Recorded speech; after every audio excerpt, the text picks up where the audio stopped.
بسم اللہ الرحمن الرحیم وقل رب زدنی علما۔ الحمد للہ رب العالمین والصلاة والسلام علی قائد الغر المحجلین نبینا محمد وعلی آلہ وصحبہ اجمعین وبعد۔ محترم بھائیو اور بہنوں، السلام علیکم ورحمۃ اللہ وبرکاتہ۔ اللہ کے رسول صلی اللہ علیہ وسلم مربی کامل تھے۔ جہاں رہتے لوگوں کی اصلاح فرماتے، کوئی غلطی کرتا تو اسے سمجھاتے، موقع پر ٹوکتے اور پیار سے محبت سے غلطی کی اصلاح کرتے تھے۔ ایسے بہت سارے واقعات ہیں جن سے پتہ چلتا ہے کہ اللہ کے رسول صلی اللہ علیہ وسلم نے اپنے آس پاس کے لوگوں کی اصلاح پر ہمیشہ دھیان دیا۔ ایک مرتبہ کا واقعہ ہے، اللہ کے رسول صلی اللہ علیہ وسلم صحابہ کے ساتھ مسجد کے ایک کونے میں بیٹھے ہوئے تھے۔ ایک انصاری صحابی مسجد میں داخل ہوئے اور آپ کے قریب ہی نماز پڑھنے لگے۔ اللہ کے نبی صلی اللہ علیہ وسلم انہیں غور سے دیکھ رہے تھے اور انہیں کچھ پتہ نہیں تھا۔ جب وہ نماز سے فارغ ہوئے تو آپ کے پاس آئے، آپ کو سلام کیا، آپ نے وعلیکم السلام کہا اور فرمایا ارجع فصل فإنک لم تصل، ارجع فصل فإنک لم تصل، واپس جاؤ، نماز پڑھو اس لیے کہ تم نے نماز نہیں پڑھی۔ وہ گئے، دوبارہ نماز پڑھی، پھر آئے، آپ کو سلام کیا، آپ نے سلام کا جواب دیا اور پھر فرمایا ارجع فصل فإنک لم تصل، لوٹ جاؤ، نماز پڑھو کیونکہ تم نے نماز نہیں پڑھی۔ اور تیسری بار گئے، نماز پڑھی، پھر اللہ کے نبی صلی اللہ علیہ وسلم کی خدمت میں حاضر ہو کر سلام کیا، آپ نے ان کے سلام کا جواب دیا اور کہا ارجع فصل فإنک لم تصل، تم جاؤ نماز پڑھو، تم نے نماز نہیں پڑھی۔ لوگ جو آپ صلی اللہ علیہ وسلم کے پاس تھے ڈر گئے اور ان پر یہ بات بہت گراں گزری کہ جس نے نماز ہلکا ادا کیا گویا اس نے نماز ہی نہیں پڑھی۔ یعنی ان کو تعجب ہوا کہ اس آدمی نے تو نماز ادا کی ہے، البتہ ہلکی نماز ادا کی ہے، اس بنیاد پر ان کو نماز سے لوٹانے کا حکم دیا جا رہا ہے۔ برکیف صحابی نے کہا والذی بعثک بالحق ما احسن غیرہ فعلمنی یا رسول اللہ، اللہ کی قسم جس نے آپ کو حق کے ساتھ بھیجا ہے، اس سے بہتر نماز میں پڑھ ہی نہیں سکتا، میں جانتا ہی نہیں کہ اس سے بہتر نماز پڑھوں۔ اے اللہ کے نبی صلی اللہ علیہ وسلم مجھے نماز کا طریقہ سکھا دیجیے، میں ایک انسان ہوں، مجھ سے غلطی ہو سکتی ہے۔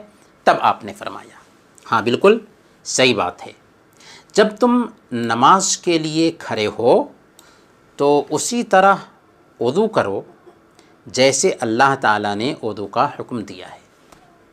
مطلب یہ کہ اچھی طرح سے وضو کرو، پھر وضو کے بعد کی دعا پڑھو، پھر اقامت کہو، پھر قبلہ کی سمت منہ کر کے اللہ اکبر کہو۔ اگر تمہیں قرآن سے کچھ یاد ہو تو سورہ فاتحہ پڑھو، پھر قرآن سے جو چاہو پڑھو۔ اگر کچھ یاد نہ ہو تو اللہ کی حمد و ثنا، تکبیر اور تہلیل بیان کرو، پھر رکوع کرو اور اطمینان سے رکوع کرو، رکوع کرو تو اطمینان سے رکوع کرو، پھر رکوع سے سر اٹھاؤ تو اطمینان سے کھڑے ہو جاؤ، اپنی پیٹھ کو سیدھا کرو یہاں تک کہ ہڈیوں کے جوڑ اپنی اپنی جگہ لوٹ آئیں، پھر سجدہ کرو یہاں تک کہ اچھی طرح سے سجدہ کرو، پھر سجدے سے سر اٹھاؤ اور اپنی بائیں پنڈلی پر بیٹھو، دائیں پنڈلی پر نہیں، بائیں پنڈلی پر بیٹھو اور اچھی طرح سے بیٹھ جاؤ۔ پھر دوسرے سجدہ کے لیے جاؤ اور وہاں بھی اچھی طرح سے سجدہ کرو۔ پھر سجدے سے سر اٹھاؤ، پھر کھڑے ہو جاؤ اور ہر رکعت میں ایسا ہی کرو۔ جب تم تشہد کے لیے بیٹھو تو اطمینان سے بیٹھو، بائیں پنڈلی کو بچھا کر دائیں پر بیٹھو، پھر تشہد کی دعا کرو۔ اگر تم نے ایسا کیا تو تمہاری نماز مکمل ہوگی، اور اگر اس میں کمی کی تو تمہاری نماز میں کمی رہے گی۔ محترم ناظرین، یہ حدیث ہے جسے امام بخاری، امام مسلم کے علاوہ امام احمد نے اپنے مسند میں، امام ابو داود، امام ترمذی، امام نسائی اور امام ابن ماجہ نے بھی اپنے اپنے سنن میں روایت کیا ہے۔ اسی طرح دیگر محدثین نے بھی اپنی اپنی کتابوں میں اس حدیث کو نقل کیا ہے۔ یہ حدیث دو صحابہ حضرت ابو ہریرہ اور حضرت رفاعہ بن رافع الانصاری رضی اللہ عنہما سے مروی ہے۔ ہم نے صحیحین کے علاوہ جو دوسری روایتوں میں زیادتی آئی ہوئی ہے ان سب کو اکٹھا کرتے ہوئے یہ واقعہ آپ کے سامنے رکھا ہے۔ البتہ اس حدیث میں نماز کے جو دوسرے واجبات اور ارکان ہیں یہاں ذکر نہیں کیے گئے ہیں، ان کا ذکر نہ ہونا اس بات کی دلیل نہیں کہ وہ واجب یا ضروری نہیں ہیں، بلکہ یہ جگہ اصل میں تعلیم کی تھی اور تعلیم بھی ایک عام آدمی کو دی جا رہی تھی، اس لیے کوئی ضروری نہیں تھا کہ سارے مسائل ایک ہی جگہ پر بیان کر دیے جائیں۔ اس لیے ہمیں دوسری احادیث سے مکمل نماز کی کیفیت کا پتہ چل سکتا ہے۔ اس حدیث پر غور کرنے سے ہمیں بہت سارے فوائد ملتے ہیں۔ اس حدیث کا پہلا فائدہ یہ ہے کہ محض نیت کا اچھا ہونا، جذبہ کا نیک ہونا اور عمل کرنے کی کوشش کرنا ہمارے عمل کو صحیح نہیں بناتا جب تک کہ وہ عمل اللہ کے نبی صلی اللہ علیہ وسلم کے طریقہ کے مطابق نہ ہو۔ تبھی تو اللہ کے نبی صلی اللہ علیہ وسلم نے حکم دیا ہے کہ صلو کما رأیتمونی وصلی، ویسے ہی نماز پڑھو جیسے تم نے ہمیں نماز پڑھتے ہوئے دیکھا ہے۔ دوسرا فائدہ یہ اس حدیث سے ملتا ہے کہ ہمیں چاہیے کہ اپنی نمازیں اچھی طرح ادا کریں، نماز میں اطمینان ہو، خشوع اور خضوع ہو، جلد بازی نہ ہو۔ جو لوگ اپنی نمازوں میں جلد بازی کرتے ہیں، ڈر ہے کہ ان کی نمازیں رد کر دی جائیں، قبول نہ کی جائیں۔ آخر اللہ کے نبی صلی اللہ علیہ وسلم نے اس صحابی کو کیوں کہا کہ جاؤ نماز پڑھو، تم نے نماز ہی نہیں پڑھی، حالانکہ انہوں نے نماز پڑھی تھی، اور آپ نے لگاتار انہیں 3 مرتبہ لوٹایا۔ اس کا مطلب یہ ہوا کہ اگر نماز میں جلد بازی آئی تو نماز ہی نہیں ہوتی۔ اس لیے ایسے لوگ جو نماز میں جلد بازی کرتے ہیں، اندیشہ ہے، ڈر ہے، خدشہ ہے کہ ان کی نماز ان کے چہرے پر مار دی جائے۔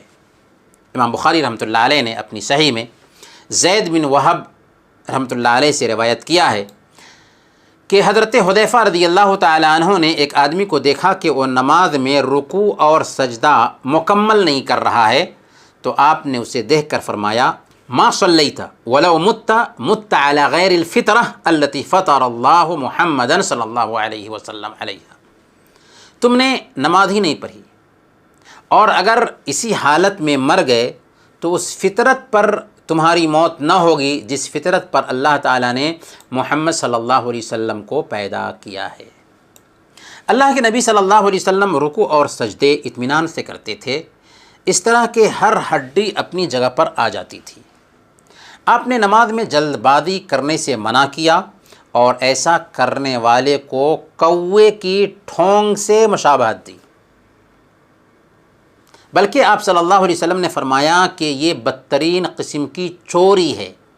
مسند احمد کی روایت ہے، اللہ کے رسول صلی اللہ علیہ وسلم نے ارشاد فرمایا کہ چوری کرنے میں سب سے خراب ترین آدمی، سب سے بدترین آدمی وہ ہے جو اپنی نماز میں چوری کرے۔ صحابہ نے پوچھا کہ یا رسول اللہ نماز میں چوری کیسے ہوگی؟ تو آپ صلی اللہ علیہ وسلم نے فرمایا کہ وہ رکوع مکمل نہ کرتا ہے اور سجدہ مکمل نہ کرتا ہے۔ تو جو آدمی سجدہ اور رکوع مکمل نہ کرے وہ نماز کا چور ہے۔ دیکھا آپ نے، ایسا آدمی جو سجدہ اور رکوع مکمل نہیں کرتا اسے نماز کا چور قرار دیا جا رہا ہے، جو ساری چوریوں میں بدترین قسم کی چوری ہے۔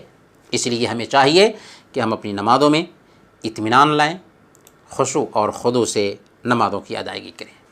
اس حدیث سے تیسرا فائدہ یہ حاصل ہوتا ہے کہ اگر ہم کہیں کسی کو غلطی کرتے ہوئے دیکھتے ہیں تو خاموش نہ رہیں بلکہ اس کی رہنمائی کریں، اور یہ ایک مسلمان کی آن بان اور شان ہے۔ آج کتنے ایسے لوگ ہیں جو وضو میں غلطیاں کرتے ہیں، نماز میں غلطیاں کرتے ہیں، لیکن ہم انہیں ٹوکتے بھی نہیں، اور اگر کوئی آدمی بتانے کی جرأت کرتا بھی ہے تو خود کو سپر پاور ثابت کرنے کے لیے، یہ باور کرانے کے لیے کہ میں بہت کچھ جانتا ہوں۔ حالانکہ ایک مومن کی ذمہ داری یہ بنتی ہے کہ نرم انداز میں، اخلاص کے ساتھ، محبت کے ساتھ، پیار کے ساتھ کسی کو اس کی غلطی پر تنبیہ کرے۔ اللہ تعالیٰ سے ہم دعا کرتے ہیں کہ اللہ تعالیٰ ہمیں سنت کے مطابق نماز ادا کرنے کی توفیق عطا فرمائے۔ وصلی اللہ علی نبینا محمد وعلی آلہ وصحبہ اجمعین۔